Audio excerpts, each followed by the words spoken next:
What was the best part about the role? The best part was working with everybody involved. Getting to know Stephanie, working with Andrew Nichol, who I wanted to work with for a little while, and Saoirse Ronan again, and finally a bigger format, a one-on-one. Yeah, not every movie has such a solid group of actors from all around, you know. Was it nice getting to come back to work again with Saoirse? Yeah, it was incredible. Oh, it was great. Because in Lovely Bones, I didn't really get to work with her. We were in scenes together, but I didn't get to have, you know, an interaction with her, which is what you want.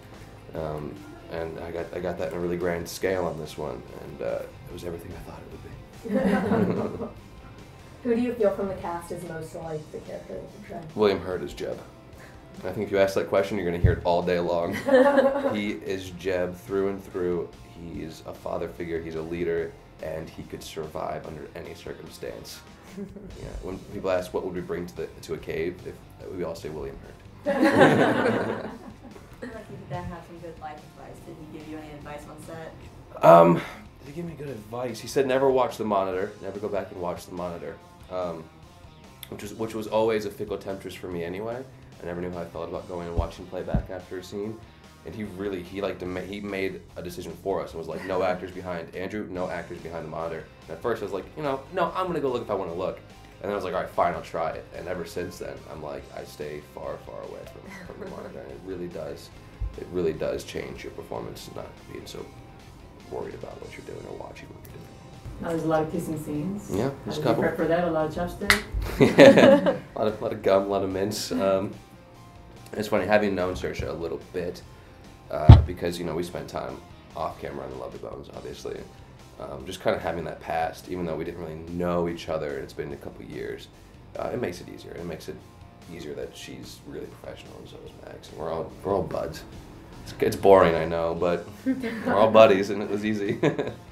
Diane said that the boys were all working out a lot in between filming. A lot of testosterone going on. What did you guys do for workouts? Just, you know, we all had our own diets. Max was eating 2 steaks a day, I think. I had dropped weight, and then because I wanted sort of that cave, not emaciation, because it got pretty close to that.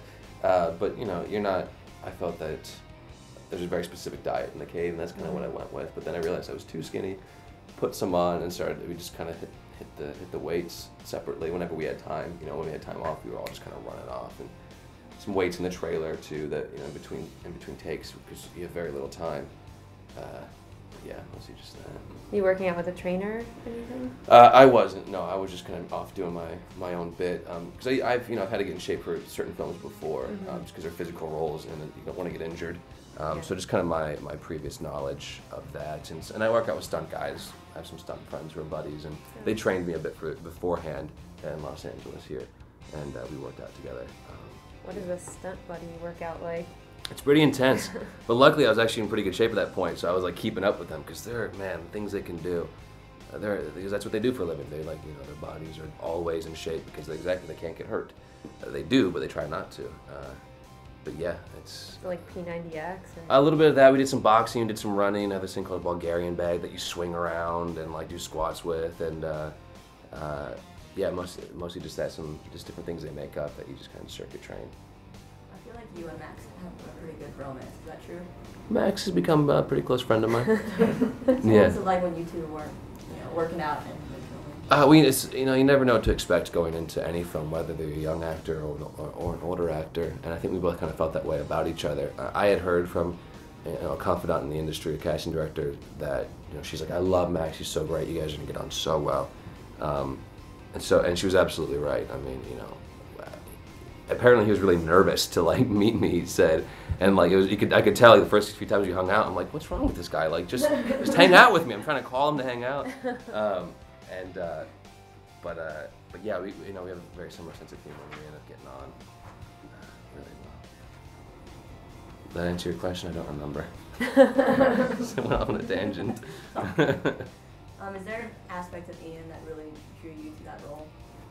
Andrew and I had a conversation before I read with Saoirse on the phone, and he mentioned how he really loved this interspecies romance and how that was interesting to him, and in a really strange way I understood what he was saying. And he also talked about how Ian is evolved, one of the more evolved in the cave. Him and Jeb, and Jamie's innocence. Those are really kind of three that come around first. And I really thought that was something interesting to explore that I hadn't got to do before. And I like characters that have arcs. I tend to play characters that either start good and bad, or start bad and end good. And it's great to have that travel. It's always really fun to play. But Ian started, bad and went good quickly, which was really nice to experience as well. Just through observation. He doesn't speak very much in the first introduction of him. You kind of just see him watching Wanda and figuring her out and sort of putting the pieces together, which is a good challenge.